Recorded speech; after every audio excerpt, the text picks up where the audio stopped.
This meeting is being recorded.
Good morning, everyone. It is great to see the room full here today. We'll begin with the Pledge of Allegiance. I pledge allegiance to the flag of the United States of America and to the republic for which it stands, one nation, under God, indivisible, with liberty and justice for all. Well, today is one of those great days where we get to recognize the years of service for the wonderful employees and the service that they service and time that they dedicate to the citizens of Wright County. At this time, I'm going to turn the mic over to Administrator Kreiser here and ask board members to step forward as we go through the achievements of service years. Mr. Chair, we're going to begin with the 5 years of service.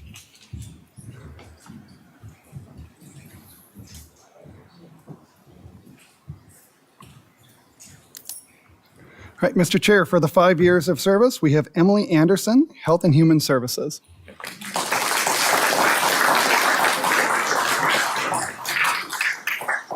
Sarah Gregerson, Health and Human Services.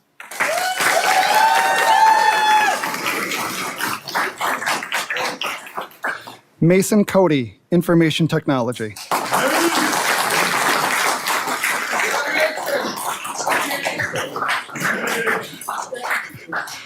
Carson Law, Parks and Recreation.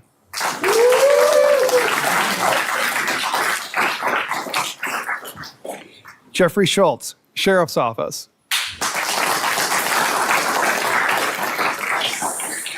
Joseph Paskatch, Sheriff's Office. Austin Heston, Surveyor.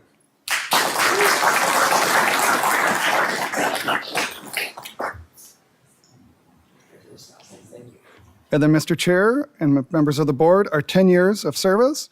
First is Ryan Anderley, Court Services.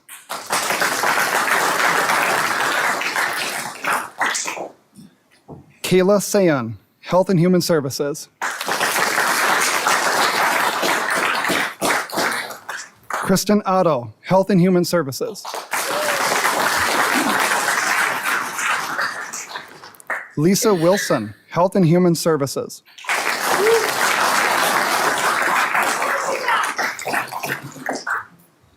Molly Sherman, Health and Human Services.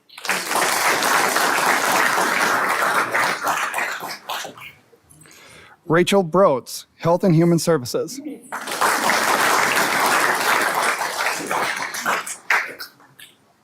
Alex Anderson, Sheriff's Office.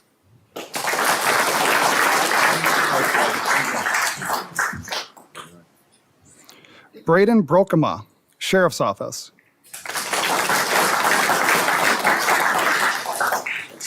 Charles Erickson, Sheriff's Office.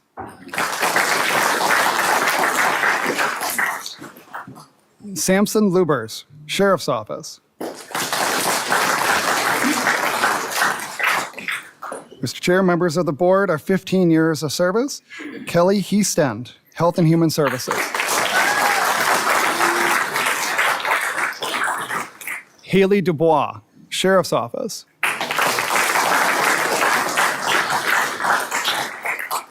Matthew Silbernagel, Sheriff's Office. Nathan Raymer, Sheriff's Office.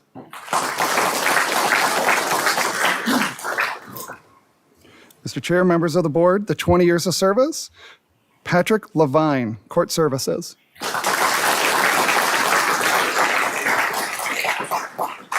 William Vogel, Facilities.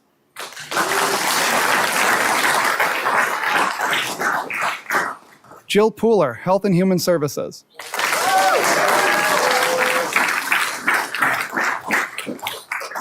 Brett LaRose, Sheriff's Office.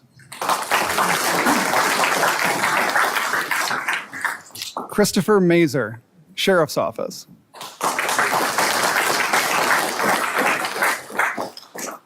Mr. Chair, members of the board, 25 years of service. We have Lori Pulvermacher, License Center.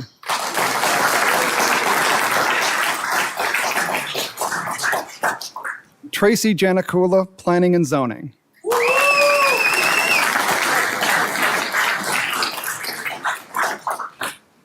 Chad Torkelson, Sheriff's Office.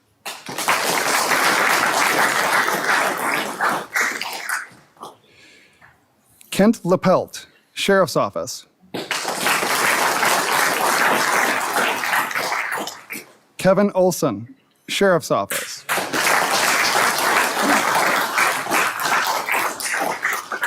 And Mr. Chair, members of the board, finally, we have the 30 years of service for Darnell Bretthorst, Court Services.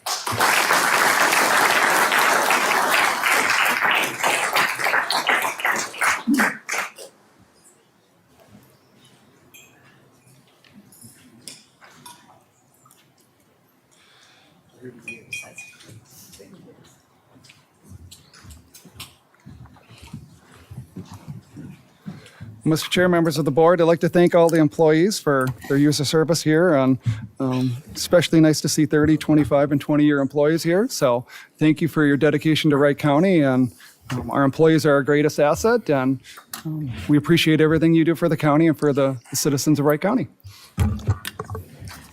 Well, everyone, thank you so much for your dedication to the citizens of Wright County and to this organization. We wouldn't be able to operate as efficient and lean and service-minded without all of you in this room. We greatly appreciate all of you and your time. We'll take a moment to recess just to give everybody time for those of you that want to leave at this time versus staying for the remaining part of the meeting. Because not necessarily sure all of you would like to stay in here to listen to it. So, But you're welcome. you're,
okay, we'll come back to here our regular meeting and our agenda. Appreciate you giving us that moment of pause there. And our next item on today's agenda would be the approval of the minutes from the September 9th meeting. I will stand for any modifications or a motion at this time. I'll make a motion that we approve them as presented. All right, we have a motion by Commissioner Holland, Second. second by Commissioner Dietrich. Any further discussion? Hearing none. All in favor, say aye. Aye. Opposed, same sign. All right, minutes are approved unanimous. All right, and now moving on to today's agenda. Would anyone like to make a modification to today's agenda? And hearing none, I will stand for a motion to approve today's agenda as presented. So moved. I'll second. All right, motion by Commissioner Dietrich, second by Commissioner Holland. Any further discussion? Hearing none. All in favor, say aye. Aye. Aye. Opposed, same sign. All right, agenda is approved unanimous.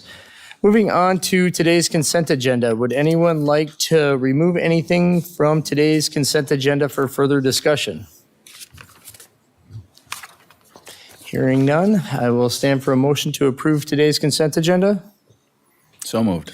I'll second. All right, motion by Commissioner Moyna, second by Commissioner Holland. Any further discussion? Hearing none, all in favor say aye. Aye. Opposed, same sign. All right, the consent agenda is approved unanimous.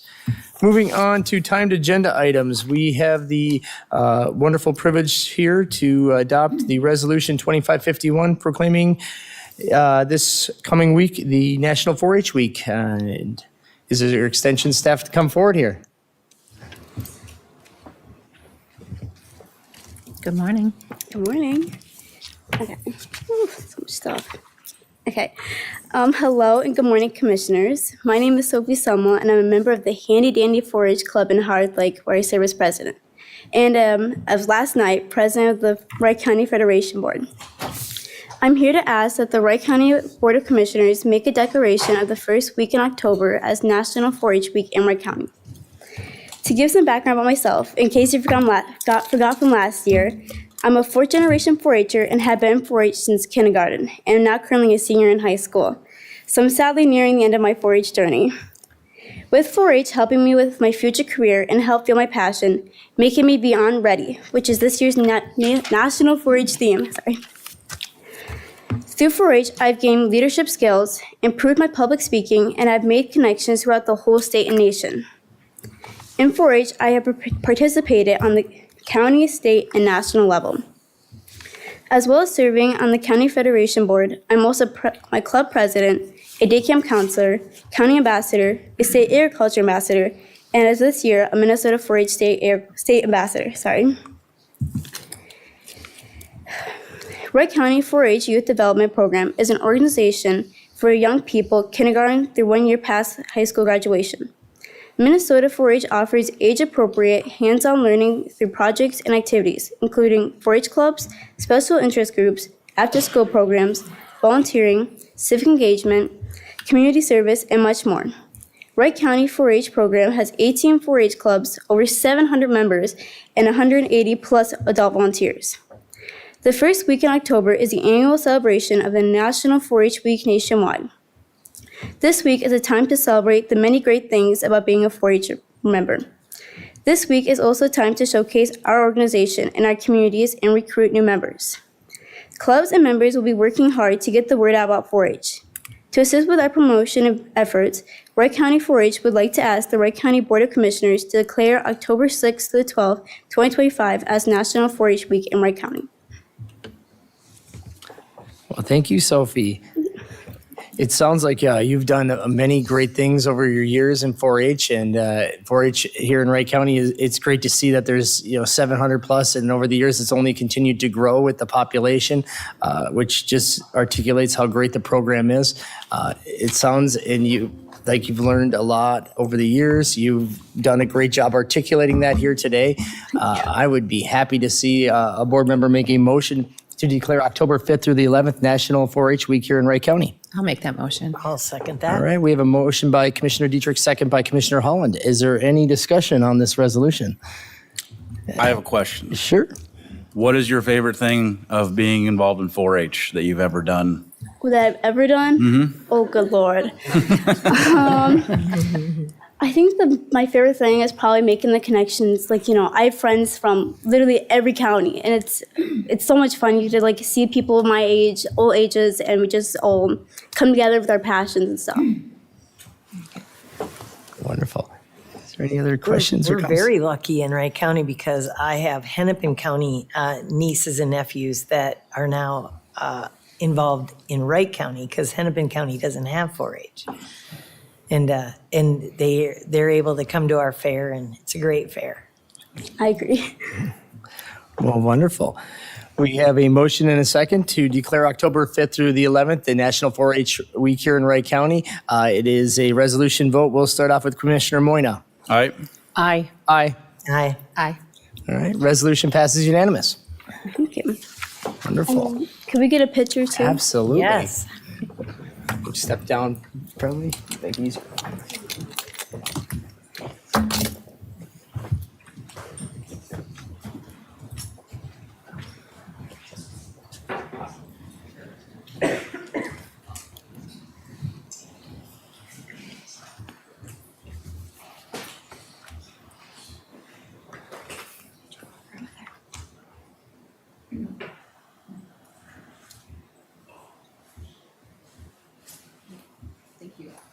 Oh, just a second.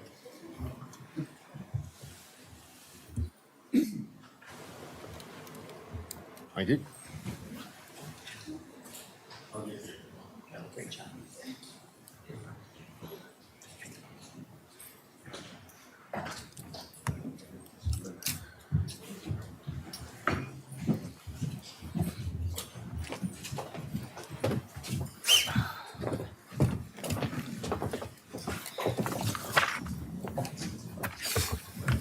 And returning to today's agenda here, we are on to our, hard to believe already, our 925 agenda item.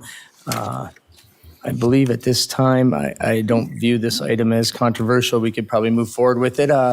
Attorney Lutz, thank you. Good morning, Mr. Chair, Commissioners. I think I miss 4-H, but I'm at the fair every day, and some of those kids I see every single day, so they put a lot of work into 4-H and make a lot of connections, so appreciative of that. Mr. Chair, you're correct. This is more of a formality than anything else. Every 5 years, the Sheriff's Office and my office is required to execute an agreement with the BCA and the court system to allow access for criminal justice information. The cities have to do the same thing as my office is a city attorney for most of the cities in Wright County. So there's a subscriber agreement for the Sheriff's Office and for my office, and there's a joint powers agreement for the Sheriff's Office and my office. I did have one clerical error when I was reviewing the packet last night. We had submitted 2 subscriber agreements with the Sheriff's Office as agency. So I submitted a new one this morning, and Administrator Kreiser has a copy of it with my office as the agency representative. Every reference thereafter goes back to agency, so that's the only change. So I would ask for a resolution approving the subscriber agreements and the joint power agreements for both the Sheriff's Office and my office.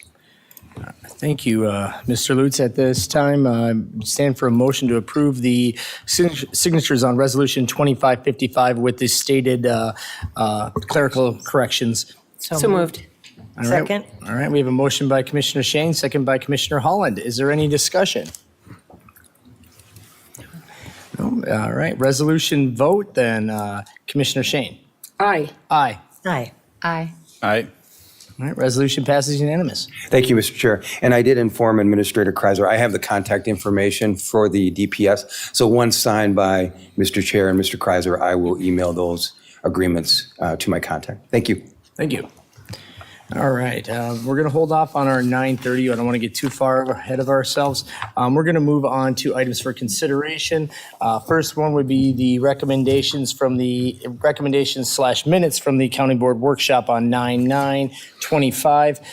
They are informational only. At this time, just wanted to get those approved. Is there a motion to approve those? So moved. Second. Motion by Commissioner Shane, second by Commissioner Moyna. Any discussion?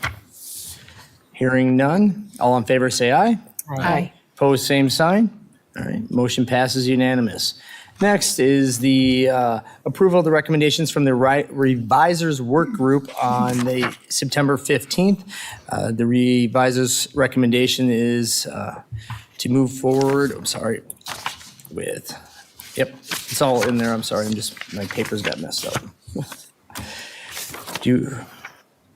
Right here. So we have the Parks and Recreation Ordinance update, we have the Dangerous Dog update, and then we have the Park Dedication Ordinance update as well. So moved. All right. Motion by I'll Commissioner Shea. second that. Second by Commissioner Holland. Any further discussion? Mr. Chair? Yes. Just a couple comments.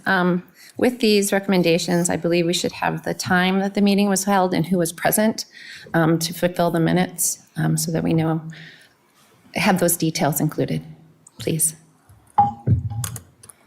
The Administrator Kreiser, do we?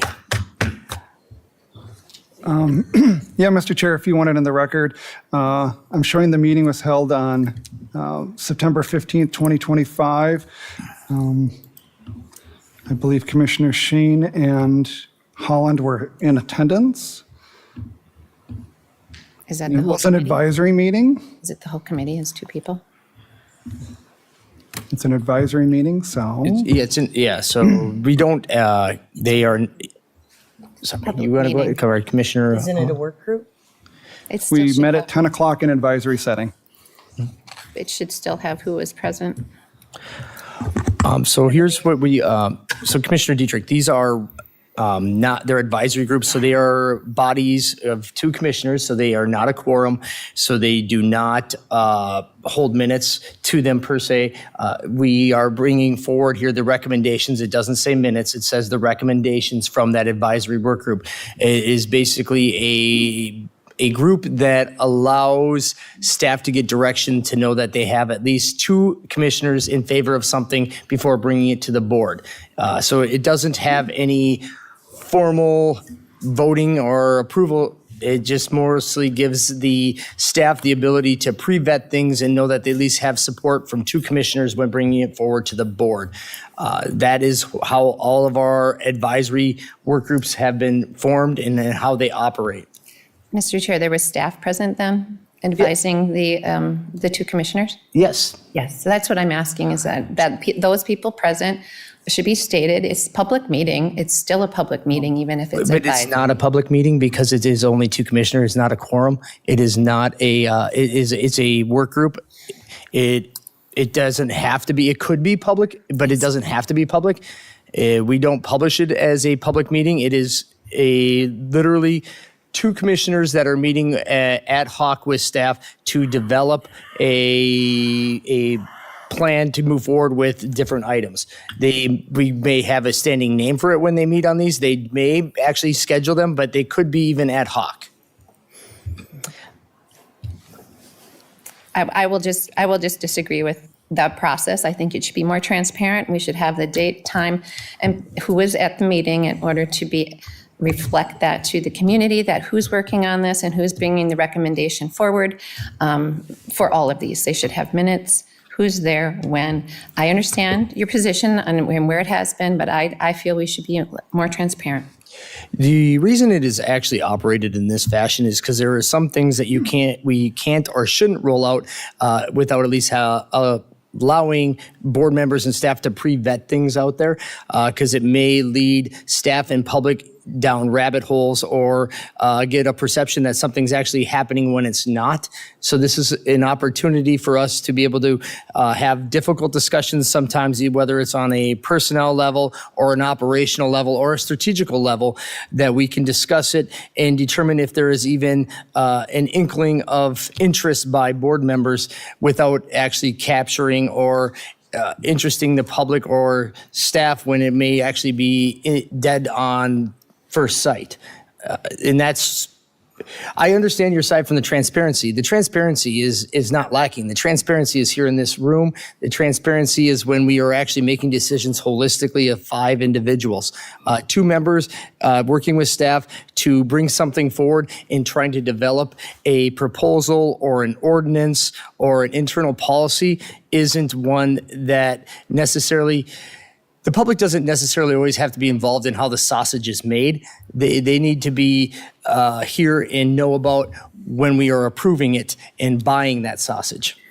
Commissioner Veg, also, it is basically from that point on, then they go back and then they put it in the form of like an amendment, or in this case, some ordinances.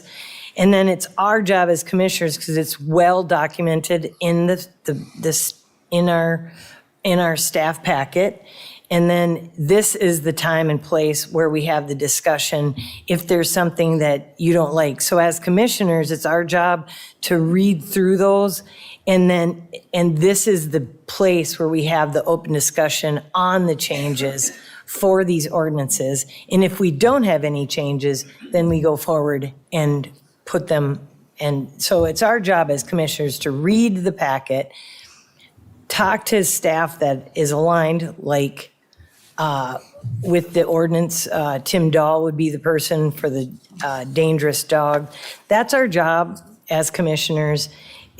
This is just we're just used as a sounding board to when it does come to the board, so we can have these discussions. Mr. Chair, I believe it's a work group. It should be as transparent as possible. I'll stand on that. I don't think there's anything to hide when you have your discussions and come up with recommendations that are coming before the board. I don't know what else you talked about when you had these discussions, so it would be hard to understand what else should be coming forward or what shouldn't. But that's your job to read the I read staff everything. report. Okay. And you didn't have any questions? Because that's what we do. We go to staff. Yes, I and do. I do ask questions. Thank Okay. you, Commissioner. Because that's the role of the work group. It's not a standing committee, it's a work group. It still sends recommendations forward, and I think it should be transparent on who's there and at what time and what date. Okay. Thank you. All right, we have, so at this point, stand for do we have a motion on that after? I'm Yes. sorry. Yes, we had a motion and a second. Is there any further discussion? Hearing none, all in favor say aye. Aye. Opposed, same sign. Nay. All right, motion passes 4-1. All right. And now we move on to the Personnel Advisory Work Group from the 9:15. The only item on there, which I believe all board members over the period of time and even through budgeting are aware, even through previous workshops, is the fleet organizational update. So we've had much discussion. This is one that's been in the process for well over a year. And this is just kind of one more step forward on moving forward with that fleet organization. All right. I'll stand for a motion to approve the recommendations from the Personnel Advisory meeting on 9:15. So moved. All right. Motion by second. Commissioner Moyna, second by Commissioner Holland. Any further discussion? Mr. Chair, I have the same objections to this. You, For pardon? transparent, I have the same objections to include the time and who is present in the meeting for transparency purposes. Thank you. All right. Is there any other discussion? Hearing none. All in favor, say aye. Aye. Opposed, same sign. Aye. Motion passes 4-1. All right. Now moving back here to the timed agenda items. We're close here now. We're within a couple minutes. I'll move on to our 9:30. We have the excellent, hardworking Matt Detchen making his way to the podium here. Thank you, Mr. morning. Chair, members of the board. Before we get to the item, I just wanted to do a brief summary of how we got to this point. We held the public hearing on the repair report for County District 19 on October 14th. At that time, staff was directed to seek bids for the repairs that were approved by Moore Engineering during that public hearing. So we have solicited bids and brought those back, and that's what will be voted on. But I did want to just touch base. I provided a memo breaking down the bid results, some other stuff, including outstanding current balances. So before we get into the voting to approve, were there any questions on the bids themselves, scope of the repairs, or anything like that that I can address before we move on to potentially approving work? So I have a couple questions. So as far as tree removal goes, and this will be on the backside of the ditch by the junkyard, correct? Yes. Is it going to be all trees removed from the area, or is it just a select number of trees? And is that going to cause any erosion issues by getting rid of a large number of trees? Yeah, that's a good question. So Moore's recommendation, and I do have to follow that because that's what we approved, was for 30 feet of tree removal along one side of the ditch. So in order to save costs, and the other side of the ditch is actually very steep, so the practicality of removing trees on that side was difficult and would cause more erosion, right? If we remove trees on that side, could cause more issues. So the recommendation was 30 feet for the whole linear length. And that's in order to get equipment through that area and to adequately spread the spoils. We will be removing close to 3.5 feet of soil in areas, and the ditch bottom channel is about 16 to 18 feet wide. So it's a lot of material that we have to be able to spread. If we just mounded it in a smaller area, it would actually erode directly back into the ditch and we would have to clean it out again. So that's why that 30 feet was selected. But it is on one side, so that does reduce costs as opposed to doing it on both sides. And then that's going to be tapered off so that it's embanked, and then the erosion chance is less likely, and then we're replacing it with grass and... Yeah, and in our recommendations, we are recommending reseeding. It's a reduction in the contract prices. We can do it cheaper, and we have equipment such as the hydro seeder that'll really give us good, quick establishment. And we're pretty well adept at doing that seeding, so we just want to make sure that when that happens, that the erosion doesn't occur. We'll be able to come in directly behind the contractor and get that seed down, which is going to be the most important thing for erosion. Thanks, Matt. Absolutely. All right. Any other questions on that?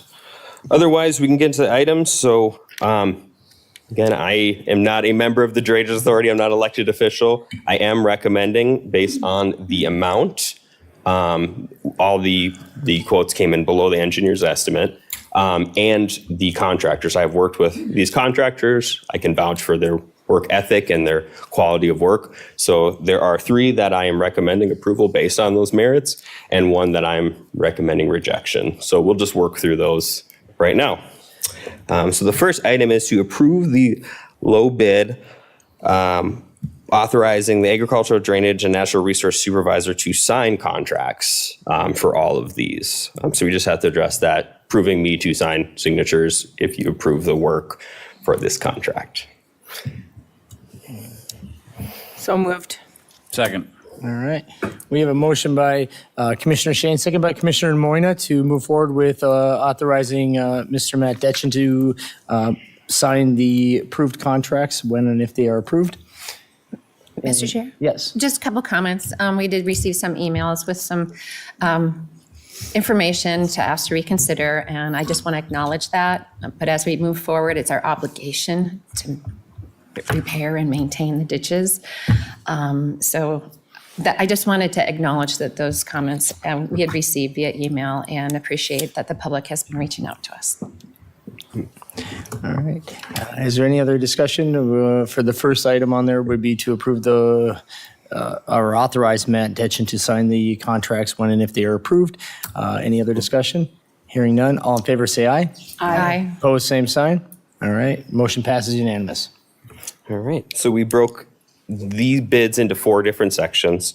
So the first one I'm recommending is for Reach 1 tree removal and approving the lowest responsible bid from Clearview Tree Services LLC for $22,715. That's our engineer's estimate for that work was $37,500. So we did come in below that. All right. Do they all need to be individually approved, or can it be one approval for all of them? Individually, just because they're different contractors and they'll have different contracts. So. So at this time, we are looking for a vote on the approval of Reach 1 tree removal for Clearview tree removal. Do I have a motion? So moved. Motion by Commissioner Shane. Second. Second by Commissioner Dietrich. Any further discussion? Hearing none. All in favor, say aye. Aye. Opposed, same sign. Aye. Vote passes 4-1. Next, we have the moving forward with the Reach 1 repair. Yep. So approving Wheatridge Drainage, Inc. For Reach 1 repairs, so this is the actual excavation, but rejecting bid alternatives 7 and 8, which are for seeding. We will do that work in-house for cost savings for landowners. So the total contracted amount will be $20,950. All right, and I'm not even sure, how did you say that name? That contractor? Wheatridge. Wheatridge, okay.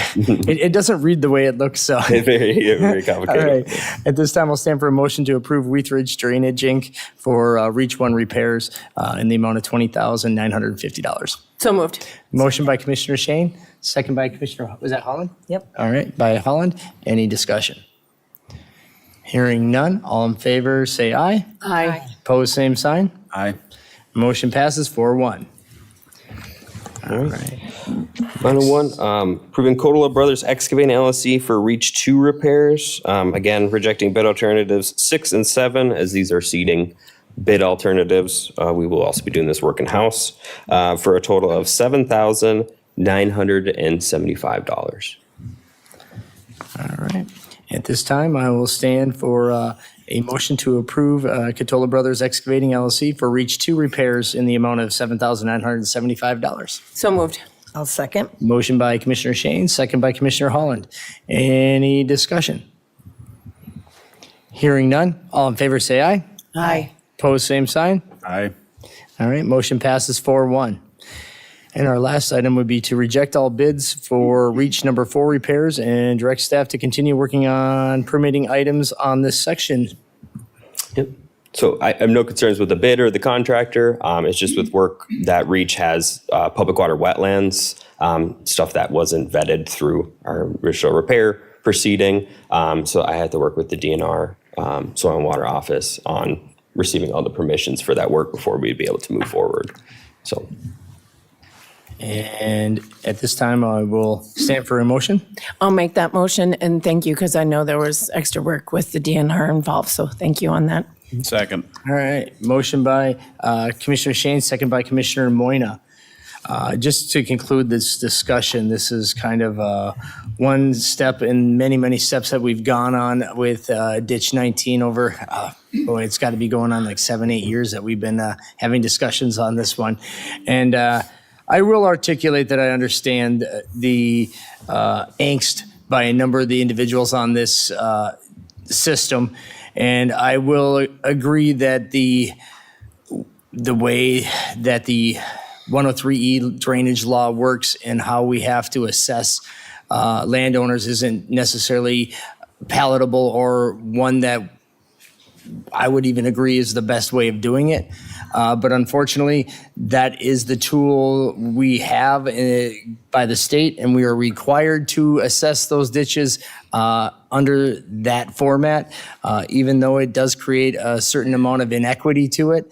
And I get the fact that right now on this repair, there are some people that will be paying hundreds of dollars that may not see any change to their property, but 103E determines that's how we have to allocate out those repairs. So the viewer side of it, it doesn't necessarily make a lot of sense to a lot of individuals. And we do understand that the way that the 103 law is set up, that it does make agricultural properties tend to pay more than that of residential properties, largely because of the acreage size of it. But that is the way the system is.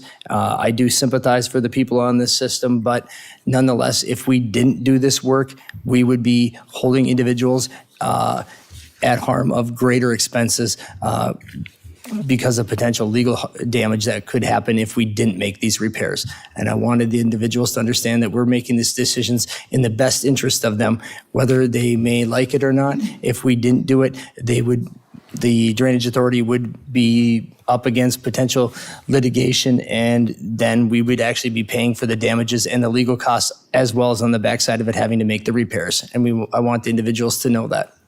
Mr. Chair, I also add that that we continue to move forward legislatively with some different ideas that can help kind of make it a more fair process.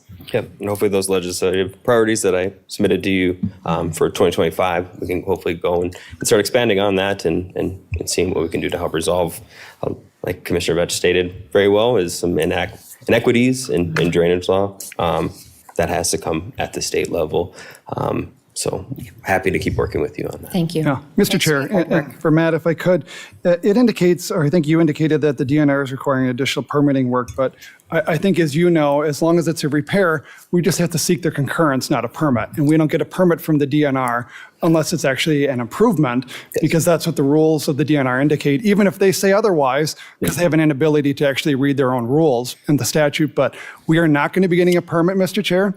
For members of this ditch, on a simple repair, we'll be seeking concurrence, which is in statute, and we'll go through that process if we have to, but we are not going to subject ourselves to the jurisdiction of a DNR commissioner that cannot read her own rules.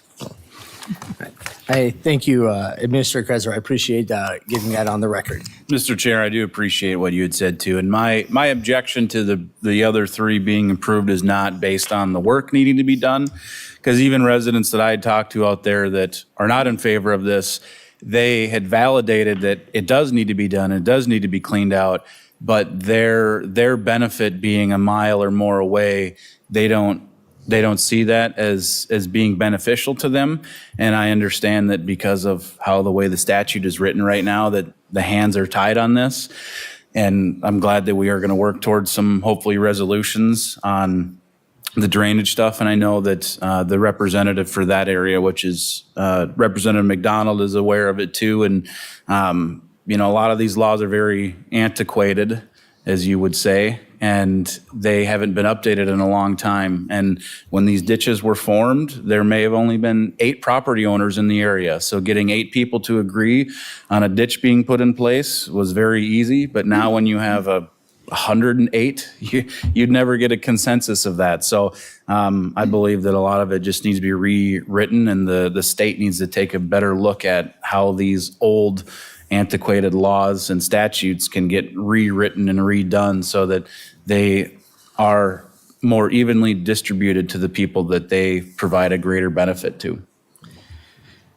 Well, it sounds like, Commissioner Holland?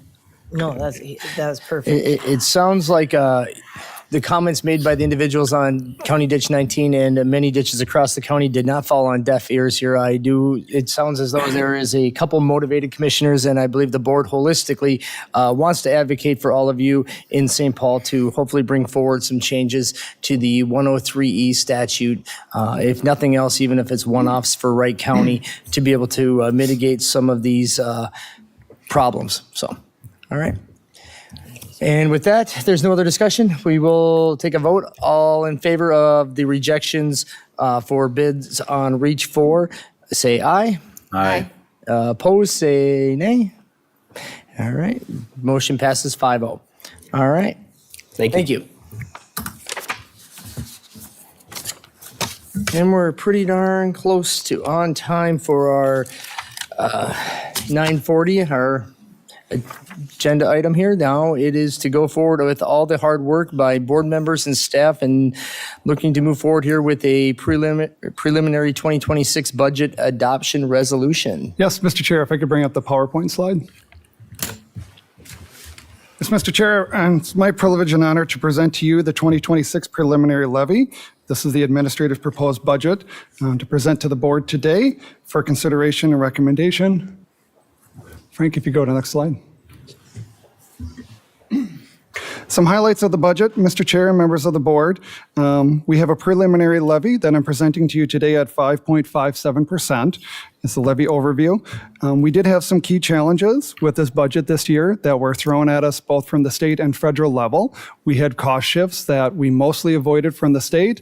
And then at the last minute, we also got some additional cost shifts that we're looking at coming down on us in the next 2 to 5 years at the federal level. So taking those into consideration, we came up with a budget here today that addresses the HHS, the Health and Human Services impact going forward.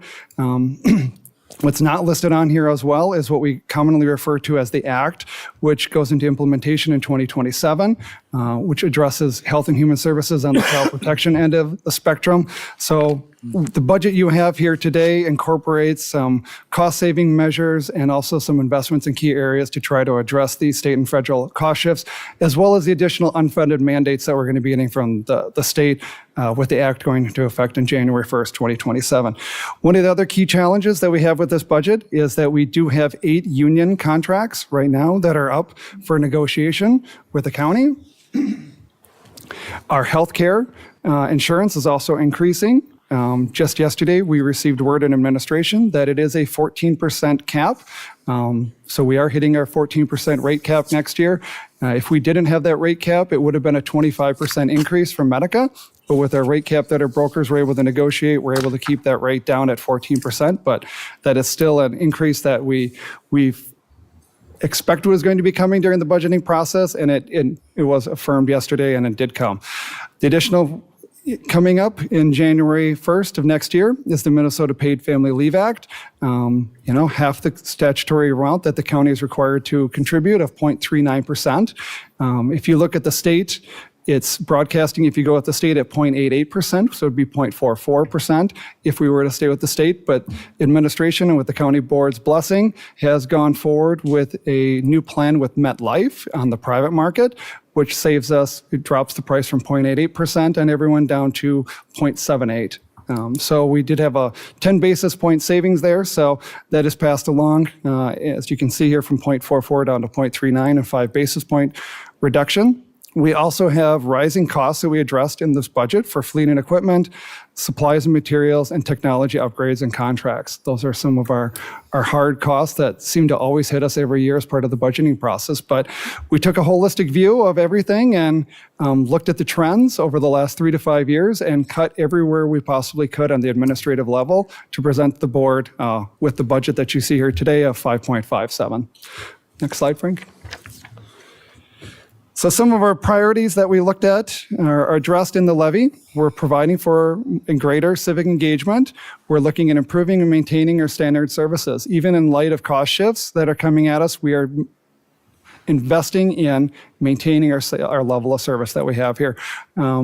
Like places like our DMV, we want to make sure that outreach is still going strong, that what our constituents see here, that they get every single day, and that we maintain that level of service. Thirdly, we're investing in public safety. I'll have a slide on that later. We're searching out and we're securing non-traditional funding sources through partnerships and additional grants, looking at how we can capture more revenue from the HHS side, as well as other grant funding from our federal and state partners. We're maintaining and improving infrastructure. If we have it, we need to maintain it. We do not want our roads to crumble. We are still maintaining our roads, and when we're fixing them, or replacing them, or doing a mill and overlay, we're trying to get our roads to a 10-ton minimum standard. We're not skimping, we're not going down, because all that does in 20 years is make the expense go up. So we're investing in today to try to maintain our equipment and assets going forward in a longer, more sustainable fashion. We are promoting safe communities through our sheriff's office, and with our switch over to community services and probation coming up here in just under 3 weeks. Switching over from the DOC court services model over to community corrections. That'll be an exciting way for us to invest better into our public safety and to get better responses and better efficiencies within county government. We're providing for economic growth and also fostering land development and the environment through our budget that you have here today. So as I indicated, we are investing in public safety in this budget. You'll see we have increased 2 deputy positions in law enforcement, as well as 1 correction officer position. We are committed to maintaining public safety and to trying to keep it effective response times in our sheriff's office. And you can see the chart here on the bottom, which you have here are the number of calls, and then you have the converted over percentage, which is the converted over of cases. So as you can see, from 24 to 25 projection, we're looking at a 3,000 call projection for 2025 going into 911. So they're projecting just over 84,000 calls to come in. And they're projecting that of those 84,000 calls, 44.5 of them will convert over to cases that become active. So we're investing in our sheriff's office. Our growing community demands this. And also we're looking at having consistent law enforcement intervention and for timely responses. So when you call 911, we want a deputy to show up in a timely response. Unlike some jurisdictions in Minnesota, we value law enforcement here in Wright County, and we want them to show up when you call timely. When you need someone at your door, you need them at your door now, not in 20 minutes. And then going on to where our preliminary revenues are coming from, you can see, unfortunately, the vast majority of it, 47%, is from property taxes, followed by state categorical aid, and then going down to service for charges. And then we have other, mainly dealing with our loss funding for highways, and then state general aid at 4% and federal grants at 6%. Our expenses. Our highest expense area is just our general government, which is basically everyone, all departments other than law enforcement, HHS, and highway. And so that 26%. Next up, our next highest expense category is highway operations. And that's not due to staffing. That's just because fixing and maintaining roads is expensive at 25%. That's our 25% of our budget is fixing and maintaining our critical infrastructure to help the constituents of Wright County be able to get where they need to go and to try to move commerce and support our economy here in Wright County. Next up, we at 22% is our investment in public safety, followed by human services at 14%, with the remainder there as well. So some fun facts here about Wright County. We always hear that we have 512 centerline miles of road. But the other day I was looking and I go, well, how long are our interstates? Well, just to put this in perspective, I-94 across the entire state of Minnesota is 254 miles, and I-35 from the Iowa border up to Duluth is 220 miles. Adding that together, that's 474 miles. That means we maintain more miles, centerline, not lanes. I want to get lanes in here, but centerline miles. That's how many miles we plow is the equivalent distance of Highway 35 and Interstate 94. We plow more than that every time it snows. And we obtain more than that every single year with our highway maintenance crew. So we're doing an extensive amount of work. I think when you put the 512 miles down on a map, you realize how far we actually are going and what we're doing here in Wright County. So we have 74,630 different parcels that we are looking at through the assessor's office every year. Our recorder's office over the last 7 years has been averaging over 30,000 real estate recordings a year. To them, I don't know how you keep up with that number, but wow, to our recorder's office, they do an astounding amount of work, and they get these posted within a week from the time they come in. So congrats to them. Our population trend. Our 2024 estimate from our 2020 census, we are up 13,000 people, or 9.4%. Wright County is the fastest growing county in Minnesota. So our tax history, this is our tax rate history. As you can see, the 5.5% preliminary levy that you have here is a reduction in the tax rate, going from 35.563 to 35.184. So, Mr. Chair, and members of the board, feel very comfortable in these numbers, but even with the 5.5% increase, we are dropping the overall tax rate on constituents. So administration is recommending this budget. The 2026 budget figures would be a total of $224,927,000, and the 2026 levy would be $106,016,926. And taking that into consideration with our growth that we have here, I have a chart showing what the impact of a 5.57 levy would be. And we're taking the median home values. This is what your property would be assessed at the median value level on January 2nd of 2024 to the median home value on January 2nd, 2025. So including that increase, here's in the median value, here's what the impact of a 5.57 levy looks like. If your home value stayed flat with our tax rate going down, you would see a reduction in tax.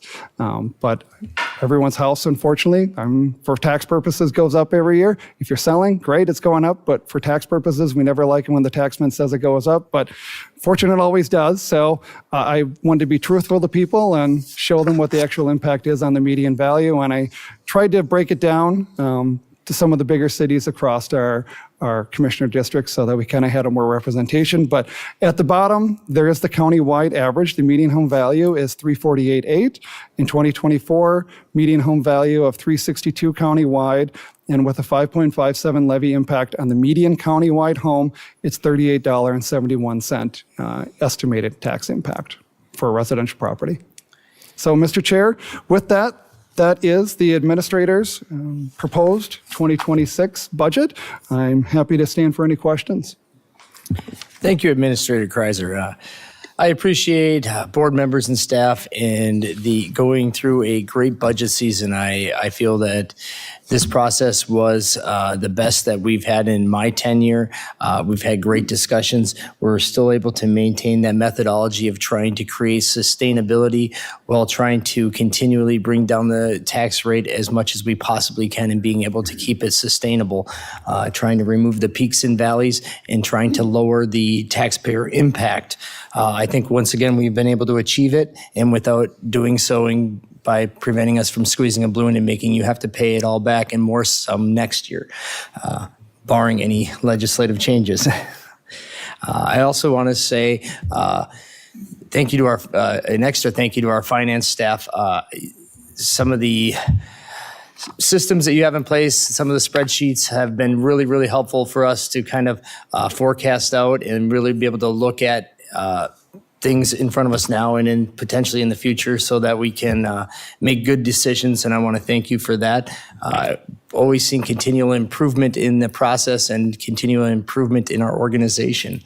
I'll turn it over to board members if you have any comments. Mr. Chair, I would just like to say thank you to administration for the extra work, the extra time that was spent with me. Also, just looking at absolutely every cut we can. It is definitely our responsibility to be very good fiscal agents for our constituents.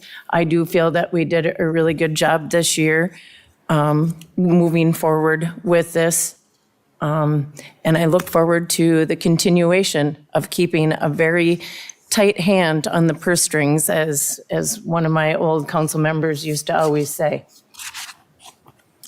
Commissioner Vetch, I have to say thank you for the PowerPoint. Thank you for breaking it down like I asked last year, because my school board brain likes to see how it impacts the median home value rate, and that's very helpful. I want to thank the staff. I don't think anybody realizes that after the 4th of July, our staff is working so hard, just going down and just retooling everything, making sure every nickel is accounted for and how they could cut. And I feel like everybody came forward with some really good recommendations. I think this is probably the best I've seen. And I've been watching county board stuff for a long time. This process was just phenomenal, and I want to thank the administration and finance for all the hard work and meeting with me and letting us know how the process was going, and it truly was a lot of hard work, and thank you.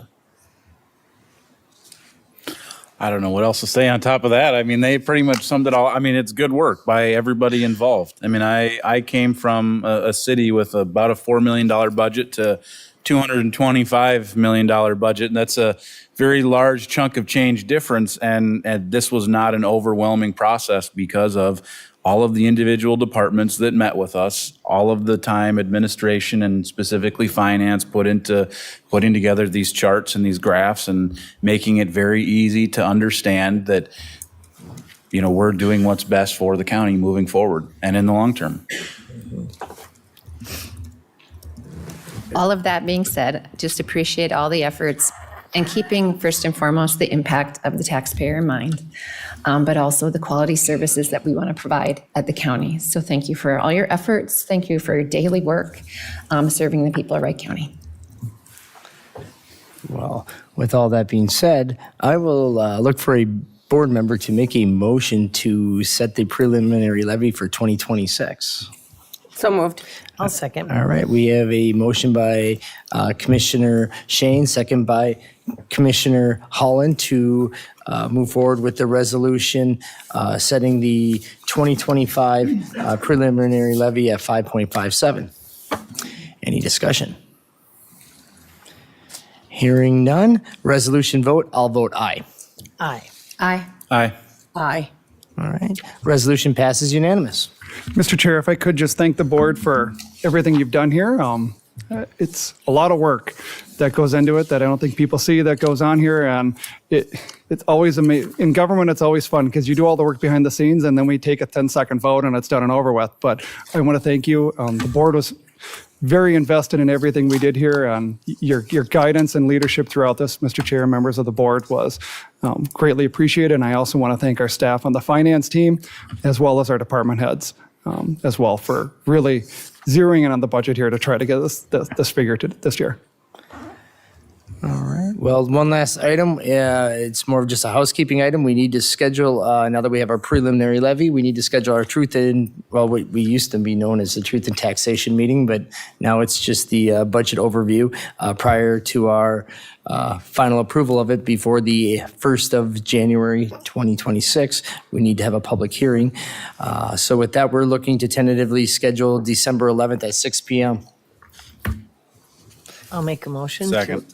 All right, motion by Commissioner Holland, second by Commissioner Moyna. Any discussion? Hearing none, all in favor say aye. Aye. Opposed, same sign. All right, motion passes unanimous.